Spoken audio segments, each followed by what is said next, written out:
Hello students, हम पढ़ रहे हैं हमारा हिस्ट्री का 4th chapter thinkers, beliefs and buildings. जैसा कि हम लोग फर्स्ट चैप्टर में क्या पढ़ा था, हम लोगों ने हड़प्पन सिविलाइजेशन के बारे में डिटेल में पढ़ा। ठीक है, सेकंड के अंदर जो है सेकंड चैप्टर जो था उसके अंदर हमने किंग्स के बारे में पढ़ा सारा कि किस प्रकार से रूल करते थे वो लोग। ठीक है, और थर्ड चैप्टर के अंदर हमने क्या पढ़ा, जो अर्ली सोसाइटीज़ थी, सोसाइटी का सिस्टम सारा जो था वो पढ़ा। तो अब ये फोर्थ जो थीम आ रहा है इसके अंदर हम पढ़ेंगे थिंकर्स, बिलीव्स एंड बिल्डिंग।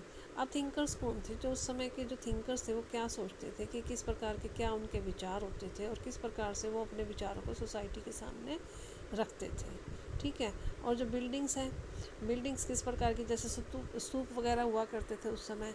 ठीक है, और मेन जो थिंकर्स थे, जिन्होंने मेन थिंकर्स ने किस बारे में बात की है, मेन इस चैप्टर के अंदर जो टॉपिक्स हैं हमारे वो होंगे जो जैन धर्म है, बौद्ध धर्म है, इनके बारे में।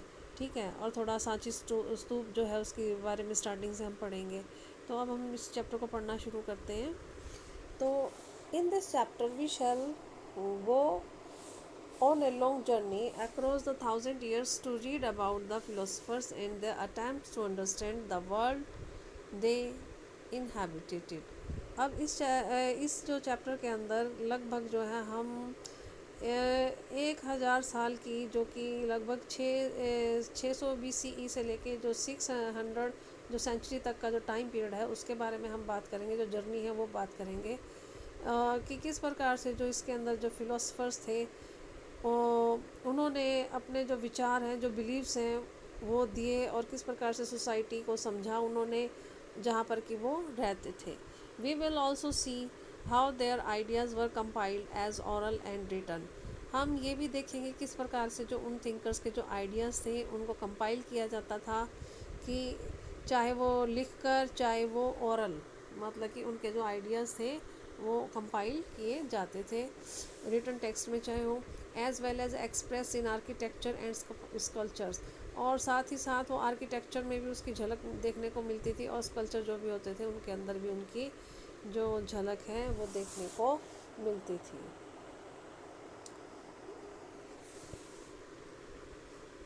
These are indicative of the enduring influence these thinkers had on people. अब इन सब का जो है जनता पर ये प्रभाव जो थे लोगों पर, भाई किस प्रकार से वो अपना टोटली जो प्रभाव था वो थिंकर्स का किस प्रकार से होता था, क्या जो भी वो विचार बताते थे उनका विचार उनको किस प्रकार से वो लोगों के सामने रखते थे और लोगों पर उनका क्या प्रभाव पड़ता था। While we will focus on Buddhism, जब हम फोकस करेंगे बुद्धिज़्म पे, it is important to remember that this tradition did not develop in isolation. तो हम इस चीज़ पर भी फोकस करेंगे कि ये जो परंपरा थी बौद्ध धर्म की, ये अकेले ही डेवलप नहीं हुई थी, सिर्फ अकेली यही परंपरा नहीं थी जो उस समय डेवलप हो रही थी। There were several other traditions, और भी बहुत सारे इस प्रकार के ट्रेडिशंस थे। ईच एंगेज इन डिबेट्स, हर एक के अंदर क्या होती थी, डिबेट्स होती थी, डायलॉग्स होते थे इनके, अपने अपने वाद विवाद होते थे इनके, और एक दूसरे के साथ ये जो है डायलॉग्स और डिबेट से ये वाद विवाद करते थे। अब नेक्स्ट पैराग्राफ आपका, the sources that historian use to reconstruct this exciting world of the ideas and beliefs including Buddhist, Jain and Brahminical text। अब ये जो इस तरह के जो सोर्स हैं इन हिस्टोरियंस ने इनको बनाने के लिए जिन सोर्सेज का इस्तेमाल किया है वो हमें बौद्ध धर्म के अंदर और जैन धर्म के अंदर और जो ब्राह्मण टेक्स्ट हैं उनके अंदर से ही इन्होंने इन सोर्सेज को लिया है। As well as a large and impressive body of material remains including monuments and inscription। और इसके अलावा जैसे और जो monuments हैं और जो inscriptions हैं या जो building remains हैं उनसे भी जो है जानकारी प्राप्त की है। Among the best preserved monument of the time is the stupa at Sanchi. और उस समय का सबसे अच्छा जो preserved monument है वो है सांची का स्तूप।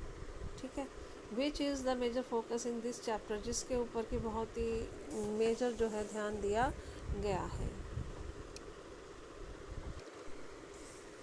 अब हमारा जो नेक्स्ट टॉपिक है, फर्स्ट टॉपिक, ये है ए ग्लिम्स ऑफ सांची, कि सांची की झलक। अब सबसे पहले जो Sanchi in the 19th century में सांची किस प्रकार का हमें पता चलता है क्या है, जो हमें अब पता है, दिख रहे हैं हम उसे। The most wonderful ancient building in the state Bhopal at Sanchi Kanakheda, a small village under the brow of a hill some 20 miles north east of the Bhopal.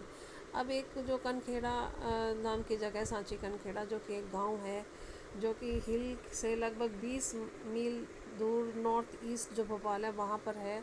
तो वहाँ पर ये जो एंशियंट बिल्डिंग है, बहुत ही वंडरफुल बिल्डिंग वहाँ पर देखने को मिलती है, विच वी विजिटेड यस्टरडे, जिसको कि ये इन्होंने विजिट किया था। We inspect the stone sculptures and statues of the Buddha and an ancient gateway। वहाँ पर जो ये घूमने गए थे, इन्होंने क्या देखा, वहाँ पर स्टोन के स्कल्पचर्स थे, स्टैचूज थे बुद्धा के, और एंशियंट जो पुराने गेट बड़े बड़े थे वो थे। The ruin appear to be the object of a great interest of the European gentleman. ये जो बचे कुछ अवशेष थे, इनमें जो यूरोपियन जेंटलमैन थे उनका बहुत ही ज़्यादा क्या था, एक इंटरेस्ट था, वो इनको अवशेषों को वो अपने पास रखना चाहते थे। और जो मेजर अलेक्जेंडर कनिंघम थे, ये यहाँ पर जो है कई वीक्स तक जो थे यहाँ पर ये ठहरे थे in his neighbourhood and examine, और यहाँ पर रहकर इन्होंने इनका जो था कई हफ्तों तक जो है इनको एग्ज़ामिन किया था, और बहुत ही सावधानी पूर्वक इनको देखा था, इन अवशेषों को। ही टुक ड्राइंग ऑफ द प्लेस, उसने इस जगह की जो थी ड्राइंग उसको बनाया। डिसअफियर द इंस्क्रिप्शन, जो इंस्क्रिप्शंस थी उनको डिसअफियर किया, मतलब उसको पढ़ा क्या लिखा है उसके अंदर। And bored shaft down these domes, और जो इसके ऊपर गुब्बन थे उनके अंदर उसने जो था खुदाई की उसके बीच, उनके बीच, और देखा कि क्या है यहाँ। और रिज़ल्ट जो भी उसका इन्वेस्टिगेशन का जो भी रिज़ल्ट निकला, उसने अपनी एक इंग्लिश बुक थी जो उसके अंदर उसने सारी डिटेल जो है उसको लिखा।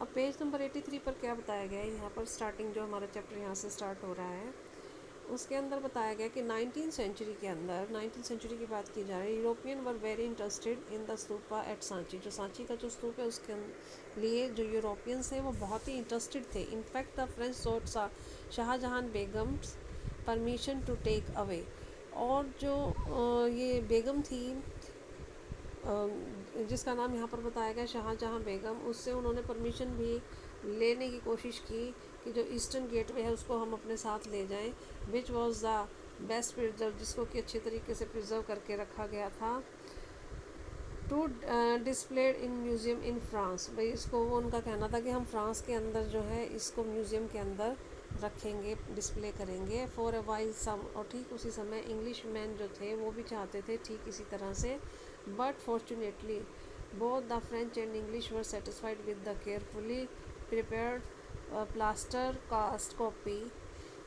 तो ये दोनों ही, जो फ्रेंच थे और जो इंग्लिश थे, ये सेटिस्फाई हो गए कि भाई जो प्लास्टर से बना हुआ जो इसकी कॉपी बना दी गई उसी से ही सेटिस्फाई हो गए कि ठीक है हम इसको ले जाते हैं। और जो ओरिजिनल गेटवे था वो इसी साइट पर ही रह गया, part of the Bhopal state, जो कि भोपाल स्टेट की का हिस्सा है, वहीं पर ओरिजिनल जो गेट था वो रह गया। अब जो नेक्स्ट पैराग्राफ है, the ruler of Bhopal Shahjahan Begum and her successor Sultan Jahan Begum provided money for the preservation of the ancient site. जो रूलर थी उस समय भोपाल के, शाहजहां बेगम, और उसके साथ जो सुल्तान शाहजहां बेगम थे, उन्होंने पैसा दिया था इस एंशियंट साइट के प्रिजर्वेशन के लिए। No wonder then the John Marshall decided his important volume on Sanchi to Sultan Jahan. जो जॉन मार्शल थे, इसमें भी कोई हैरानी नहीं कि उन्होंने जितने भी इम्पोर्टेंट बुक्स जो सारी लिखी थी वो भी सांची के ऊपर जो लिखी थी उन्होंने सुल्तान जहां बेगम को दी। She funded the museum that, उन्होंने, जो सुल्तान जहां बेगम थी, उन्होंने जो म्यूज़ियम बनाना था उसके लिए भी फंड दिया, और जो गेस्ट हाउस जो बनवाया गया था जिसके अंदर इन बुक्स को लिखा गया था उसके लिए भी फंड दिया था। She also funded the publication of the volume, और जो ये बुक्स की जो वॉल्यूम जो किताबें जो लिखी गई थी, जो पब्लिकेशन इनका किया गया था, उसके लिए भी शाहजहाँ बेगम ने जो है वो पैसा दिया था। So if the stupa complex has survived, तो अगर आज के दिन में जो स्तूपा का जो कॉम्प्लेक्स है ये सर्वाइव कर रहा है, it is in no small measure due to the wise decision, सिर्फ ये एक समझदारी का जो उस समय डिसीजन लिया गया था, केवल उसकी वजह से ही ये सर्वाइव कर रहा है। And to good luck in escaping the eyes of the railways constructor, और ये भी एक गुड लक रहा है कि ये जो रेलवे कंस्ट्रक्टर थे उसकी आंखों से बचा रहा, जो बिल्डर्स थे उनकी आंखों से बचा रहा, और जो ऐसे यूरोप के जो लोग थे, यूरोप में सामान लेके जाने वाले, जो म्यूज़ियम में रखने वाले लोग, उनकी भी आंखों से ये बचा रहा। ये एक गुड लक रहा है, ये एक अच्छी किस्मत रही है कि ख़राब नहीं हुआ। One of the most important Buddhist centre, एक सांची का जो स्तूप है क्या है, इम्पोर्टेंट बुद्धिस्ट सेंटर है। The discovery of the Sanchi has vastly transform our understanding of the early Buddhism. अब ये जो डिस्कवरी थी सांची की, इससे बहुत ही ज़्यादा हम समझ सकते हैं कि अर्ली बुद्धिज़्म एक्चुअल में था क्या। Today it stand testimony to the successfully restoration and preservation of the key archaeological site by the Archaeological Survey of India. आज के दिन में जो ये जगह है, ये सांची जो प्रिजर्व की गई है और इसको दोबारा से जो रिस्टोर किया गया है, ये किसकी वजह से किया गया जा सका है, और ये एक आर्कोलॉजिकल जो साइट बनी है, ये किसकी वजह से बनी है, आर्कोलॉजिकल सर्वे ऑफ इंडिया की वजह से। अब नेक्स्ट पेज पर आपका पेज नंबर 84 पर, what is the significance of this monument, लेकिन ये जो मोन्यूमेंट है इसका एक्चुअल में क्या महत्व है।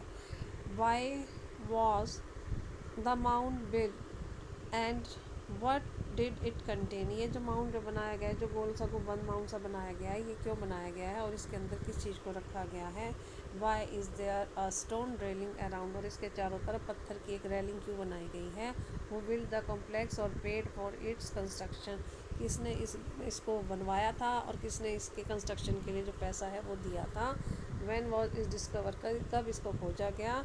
There is a fascinating story, बहुत ही एक इंटरेस्टिंग सी स्टोरी है, that we can uncover at Sanchi, for which we must combine information from text, culture, architecture and inscription. ये बहुत ही एक इंटरेस्टिंग सी स्टोरी है, जो जिस कि हमें किन से पता चलता है, जैसे जो भी इंफॉर्मेशन जैसे हमें बुक से मिलती है, स्कल्पचर से मिलती है, जो यहाँ का आर्किटेक्चर है, जो भी इंस्क्रिप्शन है, उनसे हमें इसके बारे में डिटेल में पता चलता है। Let us begin by exploring the background of the early Buddhist tradition. तो हम जो है अब आगे पढ़ेंगे कि जो अर्ली बुद्धिस्ट ट्रेडिशन है उसके किस प्रकार से वो फला और टोटली जो है बुद्धिस्ट ट्रेडिशन के बारे में हम डिटेल में अब आगे पढ़ेंगे। आज बस इस चैप्टर का हम इंट्रोडक्शन ही करेंगे और इसको डिटेल में आप पढ़ लेना, कोई प्रॉब्लम हो तो मुझसे डिस्कस कर लेना। Thank you.